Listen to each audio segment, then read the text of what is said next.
ভোটের আগে দেবের কীর্তি বলে রহস্যজনক পোস্ট শুভেন্দুর। ব্যাংক অ্যাকাউন্ট ও টাকা লেনদেনের নথি পোস্ট বিরোধী দলনেতার। শুভেন্দুর পোস্টের পাল্টা পোস্ট দেবের। ভোটের আর 48 ঘন্টা বাকি, তার আগেই শুরু হলো শুভেন্দু দেব তরজা। ঘাটালে নির্বাচনের প্রাক্কালে শুভেন্দু আরো একবার উস্কে দিলেন গরু পাচার মামলা। বৃহস্পতিবার সকালে বিরোধী দলনেতা শুভেন্দু অধিকারী একটি লেখা পোস্ট করেন। ডায়েরির পাতায় সেই লেখায় দেখা যায় দেব এবং তার সংস্থার নাম, রয়েছে কিছু টাকার হিসাবও। বিজেপি দলনেতা তার দাবি এনামুল হকের কাছ থেকে নাকি টাকা গিয়েছিল দেবের অ্যাকাউন্টে। যদিও এক্স হ্যান্ডেলেই শুভেন্দুকে জবাব দিয়েছেন দেব। দেবের কীর্তি তুলে ধরে বোমা ফাটালেন শুভেন্দু অধিকারী। এবার চুপ করে না বসে থেকে পাল্টা আক্রমণ করলেন দেব। আমি জানি না কি উত্তর দেব। এটা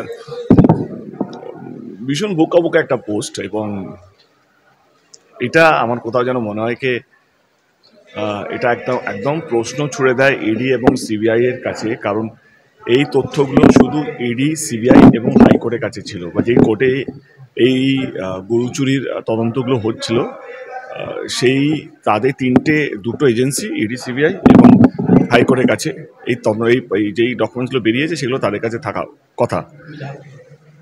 এইটা শুভেন্দুদা কি করে পেলো? তার মানে কি শুভেন্দুদার সঙ্গে ইডি, সিবিআই ডাইরেক্ট লিঙ্ক আছে? কি যা যা ডকুমেন্ট এখান থেকে হচ্ছে ডাইরেক্টলি ওনারা কি একে পাঠিয়ে দিচ্ছেন? এটা আমার প্রশ্ন।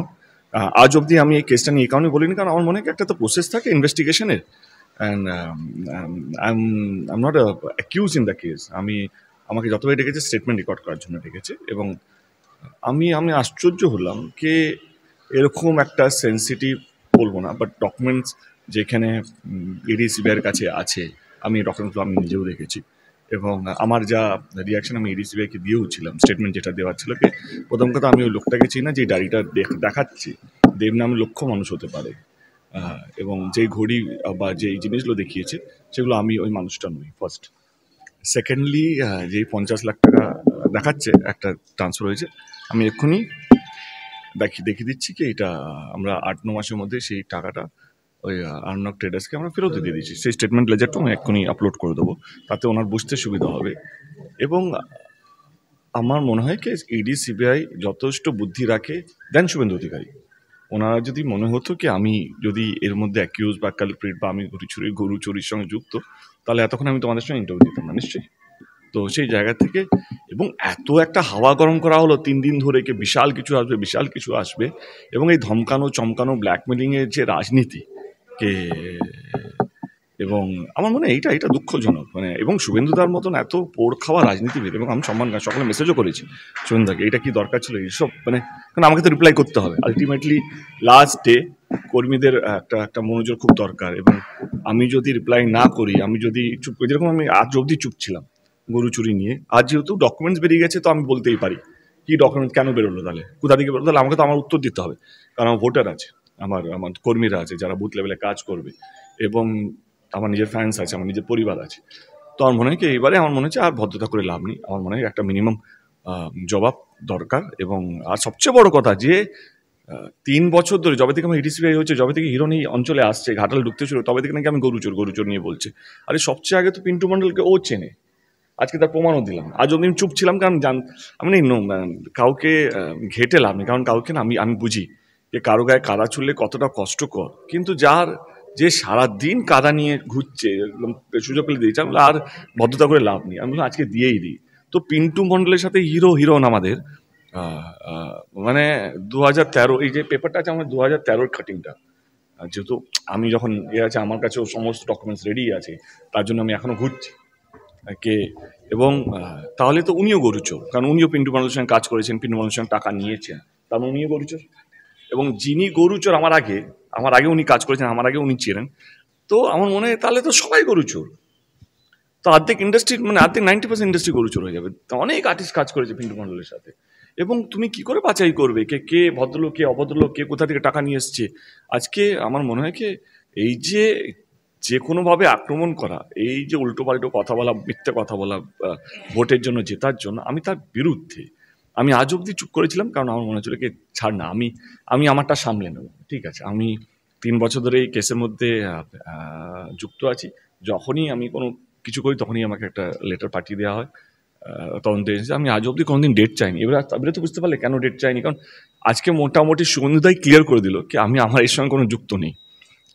আমি এর সঙ্গে কোনো কেসের মধ্যে যুক্ত নেই। তো থ্যাংক ইউ শুভেন্দুদা এই জিনিসটা ক্লিয়ার করার জন্য, কারণ আজকে আমিও হালকা হলাম। আমিও আমার যারা ফ্যান, আমার ভোটার, আমার পরিবার, আমার শুভচিন্তক, আমার কাছের মানুষ, আমাকে যারা আইডল হিসেবে ভাবে, তাদের কাছে আমি এতদিন ধরে যে 3 বছর ধরে যে আটকিয়েছিলাম, যে কথা বলতে পারছিলাম না এই কেসটা নিয়ে, যেহেতু আমি শুনেছি তদন্ত যখন কোনো কেসের হয় তখন ওই কেসটা নিয়ে কিছু বলা উচিত না, তদন্তে কোথাও যেন হ্যাম্পার হবে। কিন্তু আজকে শুভেন্দু তো আমার সেই সুযোগটা করে দিয়েছে কি আজকে আমি মন খুলে কথা বলতে পারি কেসটা কি এবং কে সে পিন্টু মণ্ডল। এবং পিন্টু মণ্ডলের সঙ্গে শুধু আমি একা না, আমার মনে হয় হিরোইন তো আগে আছে আমাদের, এবং যত বড় সুপারস্টার আছে, নাম বলো না, আমি নাম নিতে চাই, জিদ্দা হোক, যিশুদা হোক, শুভশ্রী হোক, পায়েল হোক, সবাই এক চিটিয়ে কাজ করেছে। তো আজকে জাস্ট বিকজ আমি পলিটিশিয়ান বা একটা দলে হয়ে কাজ করছি বা একটা দলের সাংসদ, তো আমাকেই গরুচোর বলা হচ্ছে এবং প্রমাণ এখন অবধি করতে পারেনি। এবং আমার সত্যি খুব খারাপ লাগলো, দুঃখজনক লাগলো, হিরণকে বাঁচানোর জন্য শুভেন্দু এতটা নিচে নামতে হলো। আমি শুভেন্দুকে ভাবি, মুখ্যমন্ত্রী হিসাবে ভাবি কি ভাই যদি বিজেপি যদি কোনো দিনও যদি জিতে, তো সেই দিনে হয়তো শুভেন্দুদার সুযোগ আছে মুখ্যমন্ত্রী হওয়ার। কিন্তু এই ছোট ছোট জিনিসগুলোকে একটা হিরণের মতন ক্যাডারকে বা প্রার্থীকে, যেখানে কোনো বিজেপি বড় নেতা সাপোর্ট করছে না, এখানকার দলের নেতা নেত্রীরা সাপোর্ট করছে না, দলের কর্মীরা সাপোর্ট করছে এবং বিজেপির ভোটাররা সাপোর্ট করছে না, তারাও বলছে এবার প্রথমবার ভোট টিএমসিকে দেবো, তারা সাপোর্ট করছে না। সেখানে যেহেতু শুভেন্দুদা ওকে টিকিটটা দিয়েছে, শুভেন্দুদার দায়িত্ব হিরণকে জেতাতেই হবে, তার জন্য এত কিছু করা আমার মনে হয় সেটা দুঃখজনক।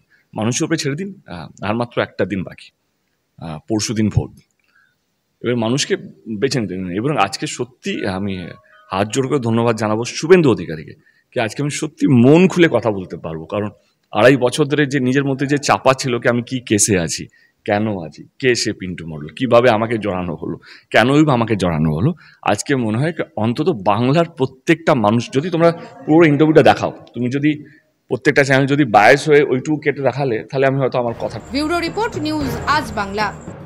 নিঃসন্তান হওয়ার কারণ স্বামী বা স্ত্রী যে কেউ হতে পারেন। আইভিএফ এর অ্যাডভান্স সায়েন্স আর এক্সপার্ট কেয়ার লক্ষ লক্ষ কাপেলের স্বপ্ন সার্থক করেছে। তাই বন্ধাত্বকে হারাতে আপনাদের অবশ্যই আসতে হবে আরামবাগ প্রাণ আইভিএফ ফার্টিলিটি সেন্টারে। এখানে চিকিৎসা করিয়ে অনেক দম্পতি সন্তানের মুখ দেখেছেন। আমাদের ঠিকানা আরামবাগ বসন্তপুর আমতলা বিবেকানন্দ পল্লী 2 নম্বর রেলগেটের পাশেই। মোবাইল নাম্বার 7865858781 অথবা 7908098172।